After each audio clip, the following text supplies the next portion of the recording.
Hey everybody, welcome back to the Dream Catchers Fishing Channel. Yo, here's the deal. I'm about to clue y'all in. Today I'm going to be talking about keys to success on Lake Jocassee as a fishing guide. Some things that absolutely stick out to me that you should think about when you're out on Lake Jocassee. I got a frog in my throat. Anyways, when I think about Lake Jocassee, the first thing that really comes to my mind is the place is absolutely one of the wildest lakes, period. From the state records that it holds, to the depth of it, to how clear the water is, to how the fish act. It's such a crazy lake. First off, the lake is home to 5 South Carolina state records: smallmouth, spotted bass, a red-eye bass, brown trout, and rainbow trout. So when I think about all 5 of those species are cold water species of fish. Trout, obviously, and then smallmouth. Spotted bass isn't necessarily a cold water species. They originate in the southeast, but they act like a cold water fish because they're so aggressive all the time. And then a red-eye bass.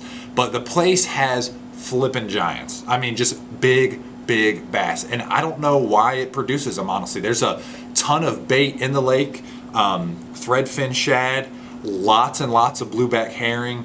And then bass, a lot of the bass eat the trout, but there are some whopper stud largemouth in here too. Don't let me fool you. But when I think about fishing Lake Jocassee, I think about one is the main bait fish, and the main bait fish in Lake Jocassee is the blueback herring.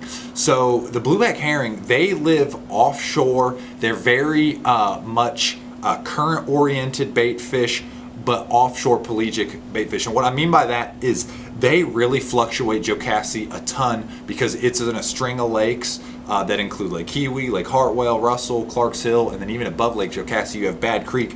And what they'll do is they will backfill Lake Jocassee, so you have current going out Jocassee, kind of backwards up the chain, the pump house at Bad Creek, and then they have water going down to Lake Kiwi, and Lake Kiwi coming back up. So there's always this fluctuation of water, which creates current, whether they're pumping in or pumping out, either way. And what happens is that plankton will get concentrated in those current streaks, and then what are those herring eating? They're eating the plankton. A lot of these fish get in these seams kind of offshore. It's not uncommon to be 50, 60, 70, 80 foot of water. These fish will get out in those current seams and wait for these schools of herring to just kind of swim by, and those bass are down there. Obviously, you just have a food chain. You have the plankton, herring chasing the plankton, bass chasing the herring, and then us chasing the bass. But it's not uncommon to get out there in super deep water and catch fish. And when I think about how deep the lake is, it being an oligotrophic lake, which means it's a granite bottom, high clear water, like super, the water isn't the most nutrient dense. Like there's not a ton of fertile plankton like there would be lower on the chain. So it's weird because the lake is kind of a super high elevated lake, but produces big fish, which is uncommon in the formula of producing big bass. But anyways, it's super clear and super deep.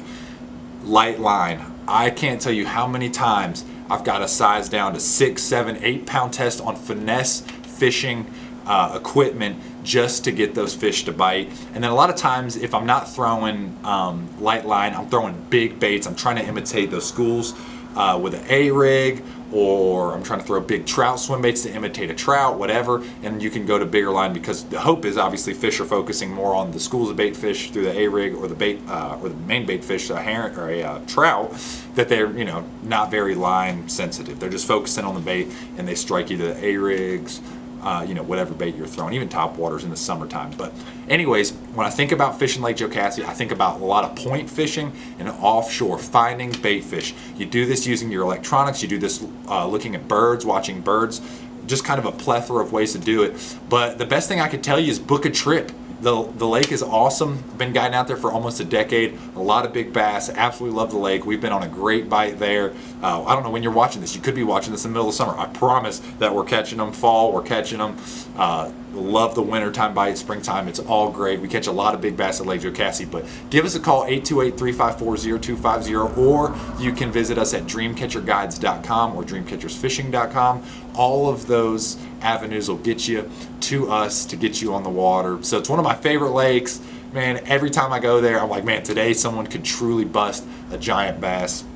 And yeah, it's just a great place to fish. So anyways, give us a call. Like I said, 828-354-0250. Would love to get you on Lake Jocassee. Fantastic fishery. One of the prettiest lakes you've ever seen in the world. And yeah, upstate South Carolina. It's awesome. So anyways, thanks for watching this video. Hope you have a great day. And yeah, hope to see you on the water. Freaking Kongs, dude. Look at the size of that spotted bass. Oh my gosh. I mean, it's over 20 inches because the mouth is all the way over there. But just look at how fat it is. And that large mouth. Dude, that is a humongous spot. That is insane. I want to get, oh my gosh. 4.5, 5.5, 4.5, almost 5.